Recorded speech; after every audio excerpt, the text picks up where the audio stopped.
Passamos agora ao tema da União Económica e Monetária. A União Económica e Monetária é hoje uma das faces mais visíveis, com maiores desafios do processo de integração europeia. A União Económica e Monetária é hoje central desse processo de integração europeia e basicamente comporta diferentes níveis de adesão por parte dos Estados-membros. Com diferentes níveis, têm diferentes profundidades de integração que vamos explorar brevemente. Os níveis de integração económica podem ser, de forma genérica, divididos em 6 tipos de integração, analisada de acordo com a intensidade dessa integração. O mais simples será uma zona de comércio preferencial, em que essencialmente há uma redução das pautas aduaneiras entre determinados países que escolhem fazer parte dessa zona de comércio preferencial. Um segundo nível de zona de comércio livre, em que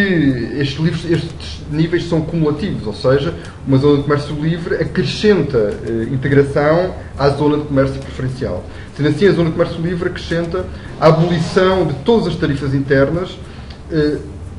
para as mercadorias entre os países participantes, ou então para uma parte, pelo menos significativa, do comércio de mercadorias entre os países participantes de uma zona de comércio livre. Uma união aduaneira já implica a seleção de uma pauta aduaneira externa, comum, face a países terceiros, e de uma política comercial comum, face a países terceiros, por parte de um grupo de membros, de Estados-membros dessa União Aduaneira. O mercado comum já implica uma regulamentação própria, comum, partilhada, e a livre circulação de mercadorias, capitais, mão de obra e serviços. O mercado comum terá sido um momento-chave da construção europeia, distintivo face a outras experiências de integração económica a nível internacional, e a partir do momento em que existe um mercado comum, abre as portas para a União Económica e Monetária, que implica um mercado único, mas também um caminho para uma moeda única e uma política monetária única também de um bloco de países. Finalmente, a integração económica total, eventual, possível, implicaria um passo em frente da União Económica e Monetária, nomeadamente ao nível da política económica e, por exemplo, de uma harmonização da política fiscal, hoje ainda, essencialmente, apesar de um esforço e da necessidade de coordenação a nível europeu, mas hoje ainda, essencialmente, nas mãos dos Estados-membros da União. O euro. Todos nós, hoje em dia, temos nos nossos bolsos o euro. Em Portugal, Portugal nunca teve uma moeda tão forte, no sentido em que é uma moeda de referência internacional, é uma reserva de valor, é uma garantia de estabilidade e de preferência a nível internacional, pelo facto de ser aceite por qualquer parceiro económico, comercial, etc. Foi introduzido, o euro entrou nos nossos bolsos a partir de 1 de janeiro de 2002 e foi, se quisermos, a maior transição monetária da história. Foi um desafio imenso, também ao nível logístico, e no prazo de 2 meses a passagem para o euro ficou concluída. Foram um tempo, de facto, extraordinário nesse sentido. As notas e moedas nacionais deixaram de ter curso legal, em alguns Estados-membros mais rapidamente, noutros demorou-se um bocadinho mais de tempo, e houve esta capacidade de introduzir novas notas bancárias e moedas, obviamente, de forma a garantir a essencial liquidez da economia para, na altura, em 2002, 300 milhões de cidadãos dos 12 países. Quem aderiu e quem faz parte atualmente da zona euro? 18 países dos 28 da União Europeia que decidiram e conseguiram, como vamos ver, há um conjunto de critérios também para aderir à zona euro, para além de ser Estado-membro da União Europeia, naturalmente. E nesta figura têm, neste mapa, identificam os 18 Estados-membros da zona euro e também os que ainda não, que não são, ou porque não querem, ou porque não podem, porque ainda não respeitam e não conseguem garantir um conjunto de critérios que vamos referir de seguida. Vantagens e desvantagens. É uma discussão muito grande, desde a sua criação e antes, desde o início do processo de integração europeia, que se começou a discutir vantagens e desvantagens e problemas de pormos em comum, temos uma moeda comum e as responsabilidades que daí advêm e o potencial que também advém da moeda única. Realmente há um conjunto de vantagens claras. Primeiro que tudo, uma redução óbvia dos custos de transação, das trocas de moeda, que todos nós sentimos quando nos deslocamos a um outro país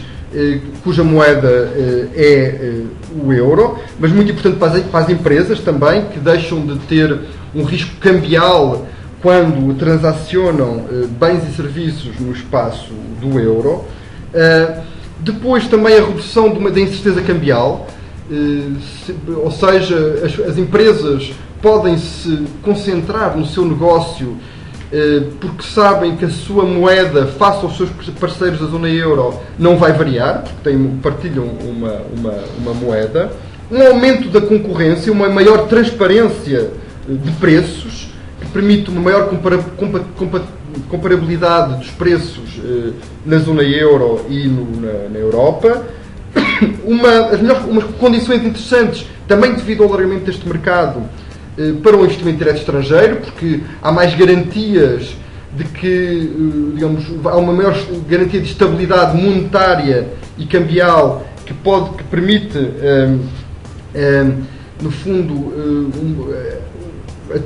uma maior atratividade e um maior potencial para a atração de investimento direto estrangeiro. E para os Estados-membros como Portugal,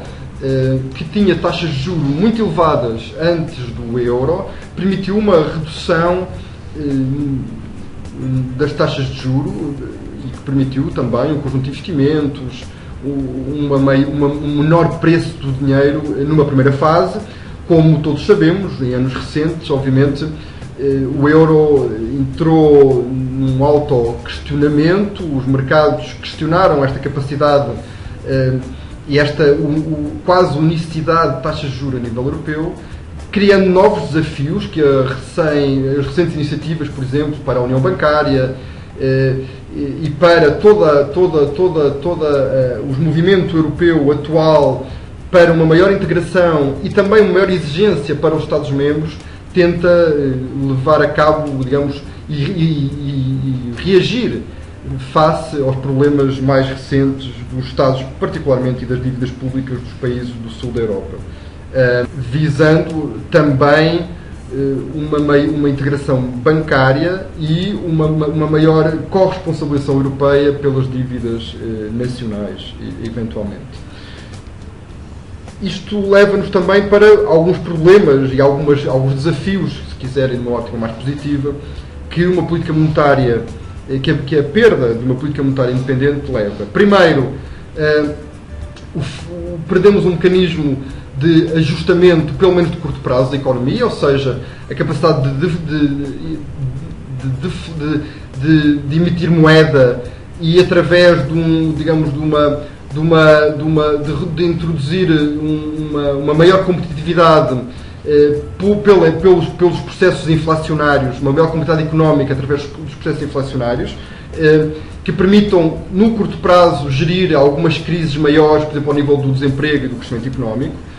Claro que alguns Estados-membros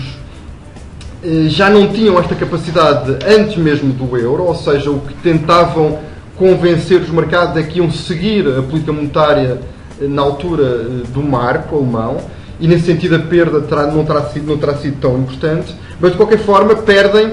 um instrumento de emissão de moeda e de gestão dos câmbios da sua moeda, que poderia permitir gerir melhor, eventualmente, alguns ciclos de curto prazo. Segundo, as assimetrias que ainda existem, claras, entre os perfis económicos produtivos dos Estados-membros, países mais industrializados, outros mais baseados nos serviços, alguns mais expostos à concorrência internacional, outros menos, levam a que algum tipo de choques económicos tenham diferentes impactos em diferentes Estados-membros da zona euro, que, como tem uma moeda única, gerida de uma só forma, mais forte ou mais fraca, no fundo, traz problemas para definir a política monetária ótima. Este potencial desalinhamento efetivo das economias nacionais, dos vários Estados-membros, poderá levar a problemas de reação ao nível da política monetária e a dificuldades de reação ao nível da política monetária que é comum entre esses Estados-membros. O que é necessário para aderir? Um Estado-membro que queira aderir, o que tem que fazer e o que tem que cumprir? No fundo, tem que cumprir os famosos critérios de Maastricht, definidos no Tratado de Maastricht, e que têm a ver essencialmente com 5 áreas, que estão aqui pormenorizadas neste quadro, com estabilidade, e que têm que ser, no fundo, demonstradas antes da própria adesão à moeda única, ao euro. A estabilidade dos preços, medida essencialmente através da taxa de inflação, a solidez e a estabilização das finanças públicas, quer em termos de déficit, quer a sustentabilidade medida em termos da dívida pública. A dívida pública não é mais do que o resultado do déficit acumulado ao longo dos anos, o déficit anual, déficit público. Depois, no fundo, tem que garantir que a convergência através das taxas de juros de longo prazo é efetiva e garantir também previamente à adesão uma estabilização cambial que permita, digamos, um menor choque a quando da adesão ao euro.